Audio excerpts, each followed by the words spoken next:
you guys, welcome to Southern Latitudes. I'm Robin and I garden in East Central Florida, Zone 9B, and a mostly backyard garden on a ½ acre. And so today's gonna be a little different. No projects today because my time has been really split and pulled in different directions. I don't do a lot of shopping much anymore because I do a lot of bulk shopping, and I just haven't needed things like meats and oils and flour, sugar, all that stuff. I haven't needed it in about 6 months.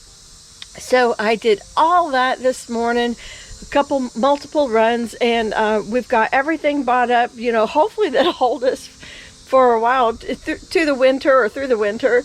And tonight is kind of special, so I'll get to see my grandbabies and at the fall festival, and that's exciting. So today I thought what we would do for the channel is answer some questions that I've been building, and sometimes I get wordy, it's hard to type it out, and some of these are really good administrative questions, and so I think that would be beneficial for everybody in the channel. But before we do that, as you can see, I am right here in the chicken coop run, the new coop that's coming about.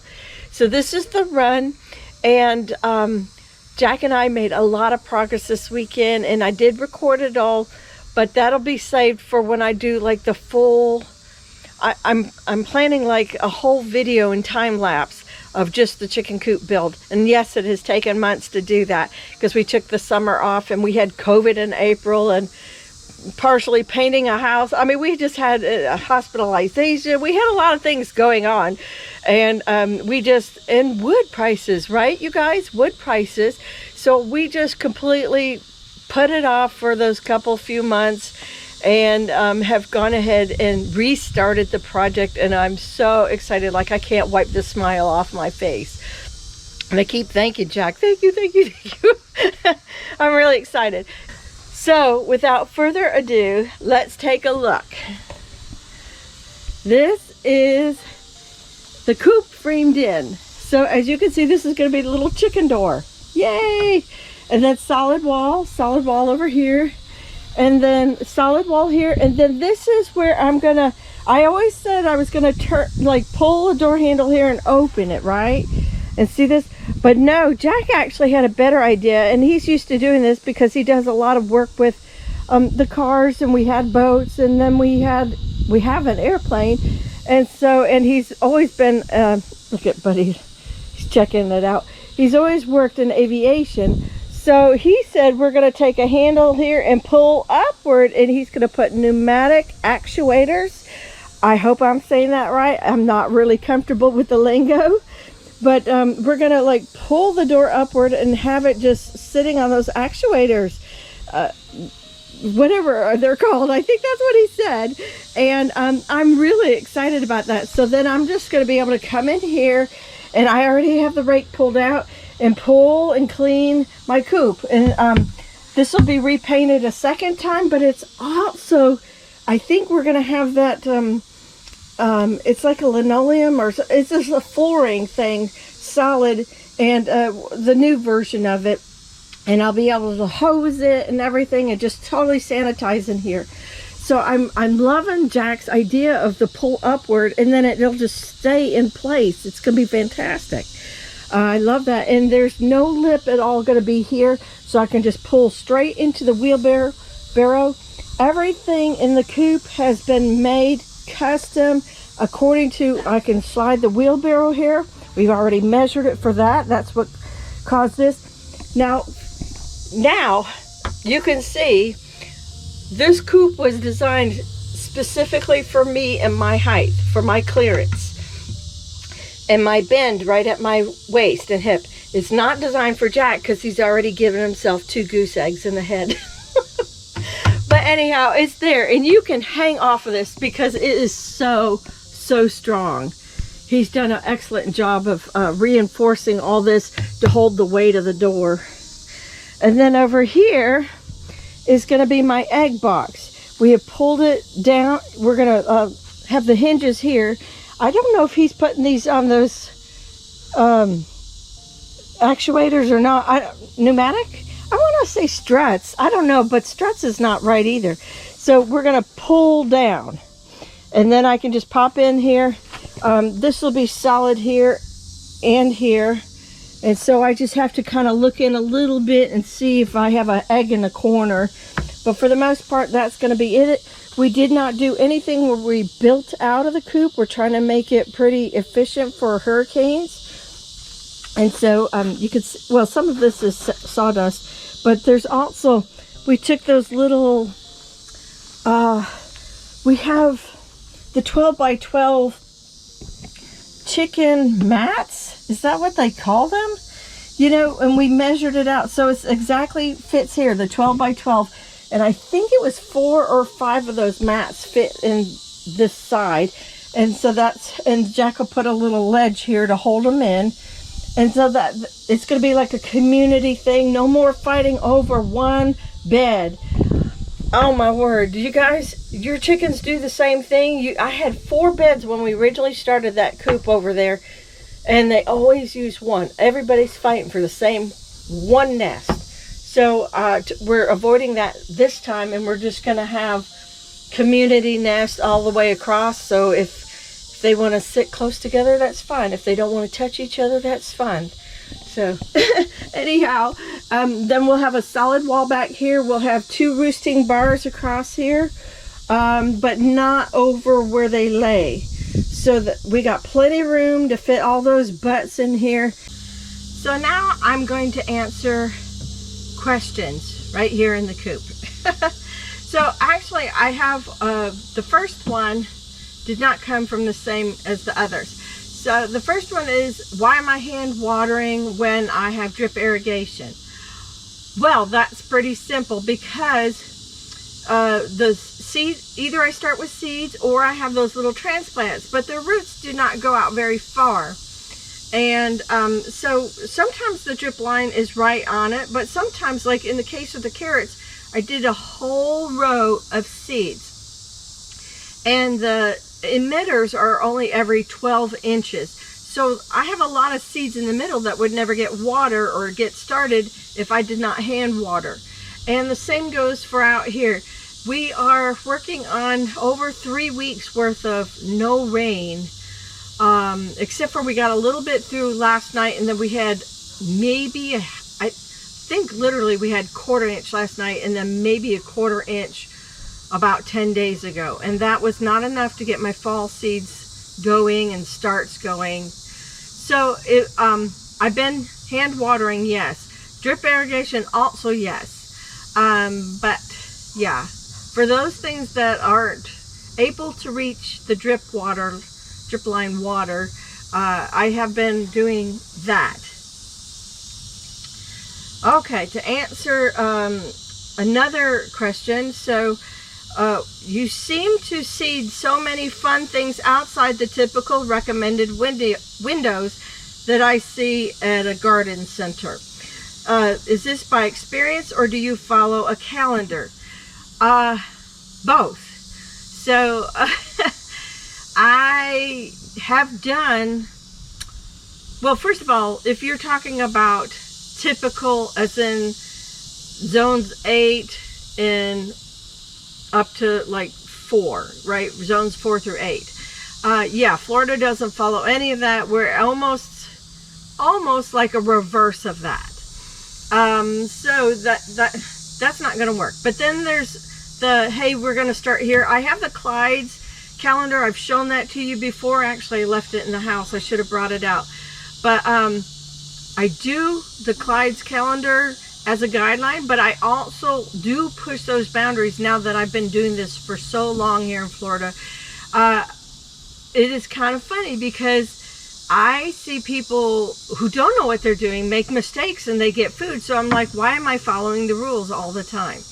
And so that hasn't, sometimes you guys, or not you guys, but other people I see on YouTube are, you guys accidentally push the limits, so it inspires me to not go necessarily by the guidelines.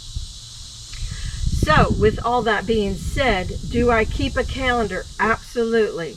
Let me show you.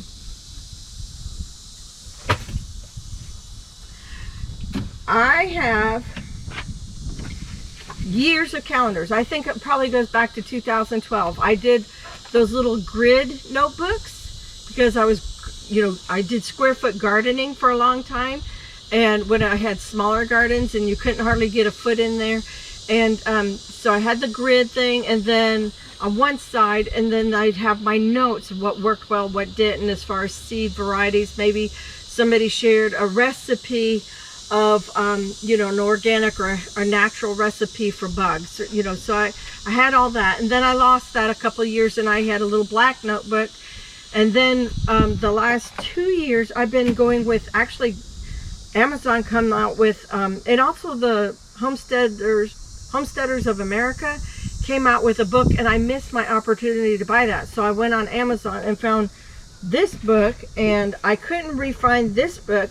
Oh, before I move on, so it has calendar at a glance, but then it also has your to-do list. It has weather, it has notes, what did you plant, harvest. I have back here in the notes section, where did I put it? When I go make these massive runs, either to Immokalee for the farmer's market, or if I go to a wholesale place and I buy up meats, I write down what I paid price per pound, especially as the COVID fluctuations were happening. I was just curious to know what was going to happen to the price of meat. You know, that supposedly everybody sold off their beef, and then it was all slaughtered, and then the meat prices did go up. But I noticed today they went back down a little bit in spite of inflation. Well, some things did. I will just say, like a thing or two went down compared to what I paid. Whenever I have here January 22, but I think I have another one of April or May. So, and then I couldn't find this book again. So I bought just a regular calendar book. Buddy, here's somebody. And so I went through, and hold on, let me get you to like January. They have the day by day, but I don't follow that. So I go here through the whole month, and I write down what did I seed, what was blooming, what did I harvest. This year I've been trying to stay very vigilant on weighing everything. So at the beginning of each month I have weights. Plus, I mean, this is just if you're into this stuff, and I like it. And there's even, I talked about this before, a spreadsheet online that you can go and do it that way. But I just did it with a book. I kind of still am old school with pen and paper. I just like it. I hate to have to rely on going to the computer and looking up things. So some months I don't do as good, but you know, or it's less going on. But I just make tons and tons of notes. That's me for sure. And then also, whoops, I like to make zones. This is my yard at a glance. And I have put things in zones like Monday, Tuesday, Wednesday, Thursday, Friday. That's kind of like when I'm just on not a sowing time of year, but like when I'm just on maintenance in the yard, I'll maintain this, you know, I'll do that for a while. And if this takes 2 days, then maybe I'll skip Friday, you know, or something like that, if I gotta go shopping. So I never like enforce this really hard, but it is a guideline of somewhere to start when I don't know where, because everything seems out of control. This is a really nice way to keep myself from feeling overwhelmed. All right, I hope I answered that quite thoroughly. So calendar, but also experience. Just, I get that internal time clock inside me that says, I gotta plant. Oh, and before I forget, okay, so I always had that internal time clock for January 1st. Okay, as soon as everybody left the house, went back to school, went back to work, whatever, I was a sewing mad woman out here in my seed trays. And I have found that we're just coming off the winter solstice, and the days are getting longer, and that is good. But last year I tried this and I like it. I'm going to repeat it this year. I'm going to do it in December.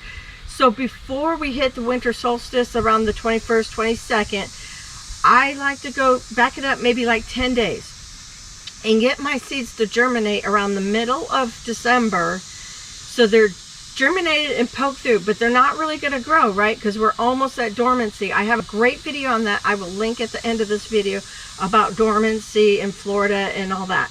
So I like to get them popped out of the dirt, and then we'll get through the freezes, and then they should be pretty good size by the time I normally would get a seed to germinate. Then I already have a seedling that's like 1 inch or 2 inches high, ready to go in the ground as soon as last frost is over. All right, question number 2. Number 2, what seed trays do you use? I would like to add them to my Christmas list. Okay, that's fantastic. And that's exactly what I did about 3-4 years ago. So these little cups can be found on Amazon. They were cheap. I don't know if they still are. This is probably 4 to 5 years old. And I just reuse them, you know, I pop the plant out. If I don't put all the soil in the plant, in the ground with the plant, then I try, oh, I'm so tongue-tied. I try to recycle the dirt the best that I can and then re-amend it, and I recycle all the pots the best I can too. Once in a while they'll split. Once in a while Buddy takes a hold of one and he runs around the yard like he's got the best gift ever. So I do lose them occasionally. It may be time to refresh them next year or the year after. But for right now, you know, you could get a stack, kind of like solo cups. You could get a whole bunch of them. At the time, I think they were around the $10 mark. I'm sure they're not that anymore with inflation being crazy and out of control. So with that said, that's what this is. Anytime I buy a plant from the store, I recycle a lot of those cups. I also have been giving away, I had a lot of 1 gallon and 3 gallon pots building up from where I bought blueberries or something like that. And I did give away a bunch of those recently. Several years ago, I had a big recycling party and got rid of those. So you can only handle so many, but I do keep several around.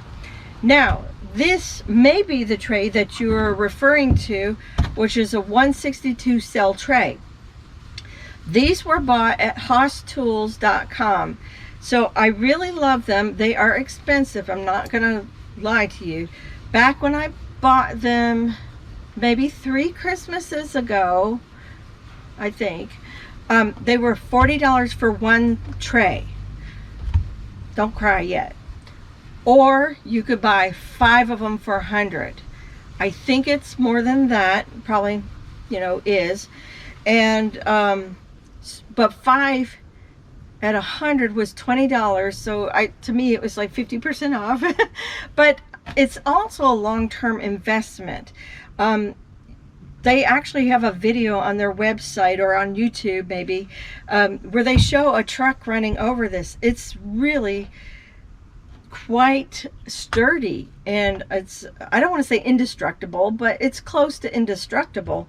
And I don't even really clean them out. So when I'm done with the seedlings, I pretty much toss it over. I bang it hard on the side of the wheelbarrow, empty the dirt out. I may let it sit in there until the next sowing season. But you can't hardly beat it. And they have some interesting technology in here.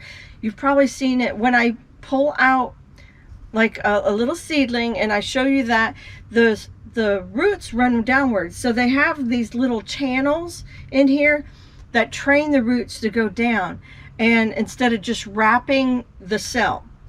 And I really like that technology, and I do think it's very beneficial when you're growing your seedlings. So, and I like it. I hate strong word, but I do hate any of those little peat moss pots. They are just pulling the water to the outside. Well, let's pretend this is one. They pull the water to the outside into the peat instead of to your plant, and I found that nothing grows very well at all. I mean, you would have to literally keep them in a tray of water to prevent your plants from drying out. Okay. Question number 3. Any tips on discounts? Oh, by the way, they do sell these on Amazon, but I found going right to their website was cheaper. I think Haas sells them on YouTube as well as other people, but there was a little increase in price. So any tips on discounts for seeds, amendments, etc.? Okay, so when the growing season is kind of over in the summer, usually, I hate to give you exact dates, but you have to watch like Walmart's and stuff like that, but you'll see them unloading all of their fertilizers for a couple bucks off per bag. I will buy 2-3 bags of all that, and I'll just store it in my shed. The other thing you can do is, like I have an Ace in Titusville. That is amazing, and they really are pro gardening and pro permaculture and all that, and they run a lot of sales in April. So I will also buy like the 666 or 10-10-10 if I need organic stuff, fish emulsion.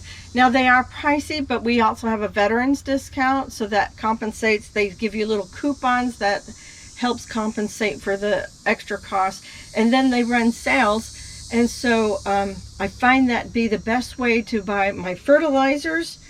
For seeds, really I don't get a lot of seed discounts. Sometimes, you know, I watch a lot of great big YouTubers that are gardeners, and they will have discount codes at times. Like 1 year MI Gardener had a seed code, and I got it in my order, and then I turned around and I put it on a YouTube video for you guys to receive 10% off your order. So it's usually minimal, but you can.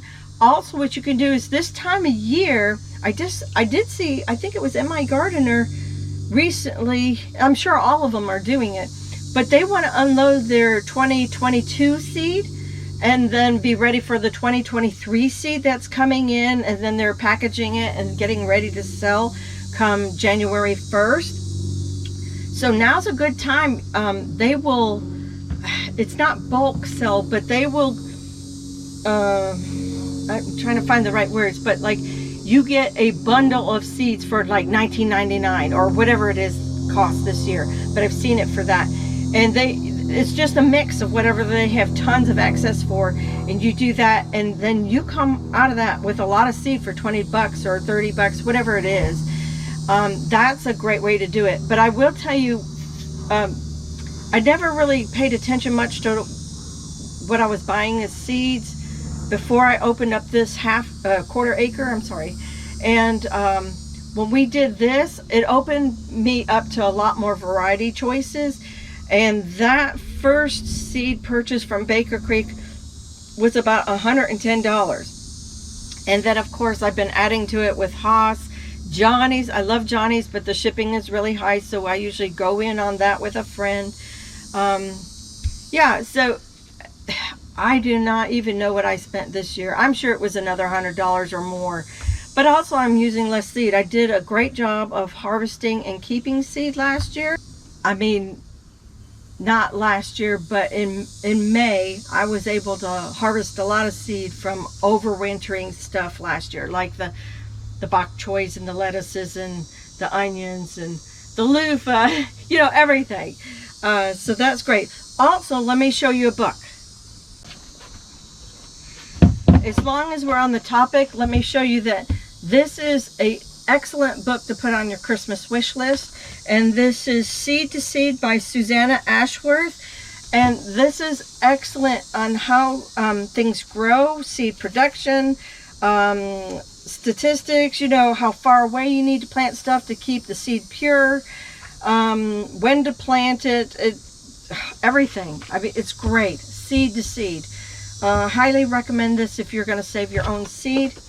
If you're going to have permaculture in your yard, I highly recommend this book. It's all about pruning. It's actually from a lady in, I think she's in Zone 9, but in California. And so there are some things that are slightly off and different, but for the most part, no, it's solid advice on how to prune and keep your trees small so you can have a lot of different varieties here in Florida or wherever you are. So you don't have to always live with 20-foot trees. That's something Jack asked me about with, we have so many trees tightly packed in this corner. And I said, babe, don't worry about it, because we're going to keep them like 10 feet or 12 feet and below, you know, and whatever's easy for harvest, either by hand or by hand in a small ladder. All right, you guys might not have asked for a Christmas wish list, but since we're almost at November 1st, it might be by the time I get this video out, here's a great book for eggs and chickens.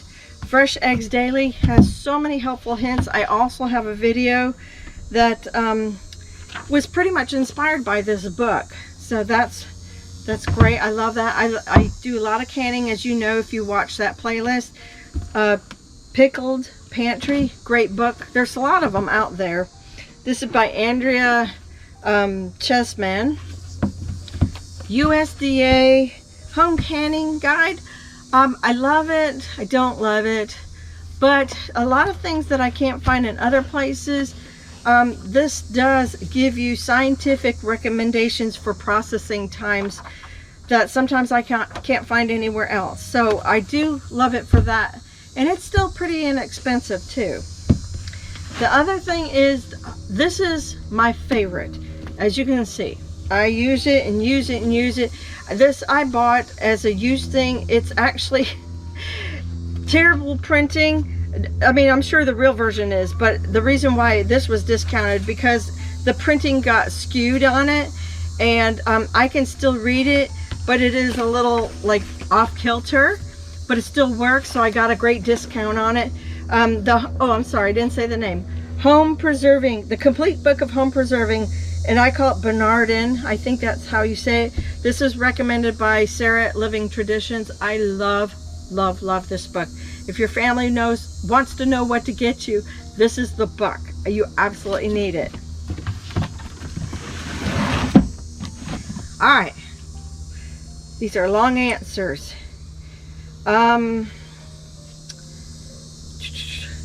Okay. Any courses, books you can recommend? I just did. Trying to learn more about soil amendments. Okay, I think I don't have a copy of it out here, but I recommend anything by David the Good. Compost Everything. You know, any of his How to Garden in Florida. David the Good, I believe that's how he authors his book. He's authored a lot of books. I think he was like 14 to 16 books, but not always under his pen name is not always David the Good, but that's him, and he does wonderful topics of soil amendments. Also Billy from Perma Pastures. All right, last question for you guys. How do you keep track of all your gardening ventures? Well, like I said, I'm an avid note keeper. She loves the whiteboard, but I do have lots of binders. I love the whiteboard. It used to be my homeschooling whiteboard for my kids, and when we remodeled the room this summer, I said we gotta keep it. I'm just such a whiteboard, dry erase board person. It's me. And so a lot of times I forget to, you know, by the time I even get in the house for the binders and the books, I've forgotten stuff. So a lot of times, as soon as I am done doing something here, I go right in there, I keep all the markers, everything right there, and I write it down. So, and then I take a picture of it, and then when I get in the house after I'm done eating, cooling off, showering, whatever I gotta do, it's there and ready on my phone. So let's see. Okay, planting schedules, fertilizing schedules, growing schedules. I have some people that are excellent for helping to cheat, and I will tell you, if you're on Instagram, Permaculture FX, there's a guy named Chris there, and Chris actually puts out a monthly to-do list, and that is quite helpful. Sometimes I already automatically do it, but sometimes it spurs on what I've got to do. The other thing is on Facebook. If you do Facebook, there's Grower Jim. He does that. let's see, I think Permaculture FX might also be there. A Natural Farm, which is also related to Permaculture FX. A Natural Farm also has a to-do list. You know, join the Facebook gardening groups. There's a lot of good ones out there. You can ask a million questions. The Row by Row on Facebook. Dirty Fingernails Club of Central Florida, they're great. Brevard County Edibles, they're wonderful. You know, that's sort of like my community, my peeps, you know. Join a gardening club. There's a lot of great free information out there for you to help keep your schedules, tell you what to do when. My fruit trees are on a 3-time-a-year fertilizing schedule, but all that comes from Permaculture FX and his to-do list, and so, which I'm very grateful for that. And of course I have friends, you know, and you talk and boom, you realize, oh, I need this, I need that, or I haven't done this. Or so you guys, I hope you have enjoyed this question and answer video. I thought they were great questions that maybe everybody could benefit from, and it's always good, you know, to share information and learn from others. And so I still do not know it all. I just want to make that very, very clear. I am still learning. I see people give answers on some of these community groups on Facebook or whatever, and I'm like, oh, wow, these, like, I have no knowledge of that, you know. So it's always good to share what you can. There's a lot of new gardeners in the state of Florida this year and last year, since COVID, really. And if we can all help each other up, you know, give each other a hand up, then we all do well together. And we're going to need it. You know, growing your own food is a wonderful thing to do. It's sustainable, your own chickens. You know, all that stuff is stuff we should be doing. It's what our grandparents did, or great-grandparents, and it helped them survive World War I and World War II and all that. And they, you know, home gardens were the thing. Everybody had one, and everybody had a little chicken coop. So I don't think that's a bad idea. Thank you guys for joining me today in this, and I hope you guys have a wonderful week. Take care, God bless, and I'll see you in the next one. Bye-bye.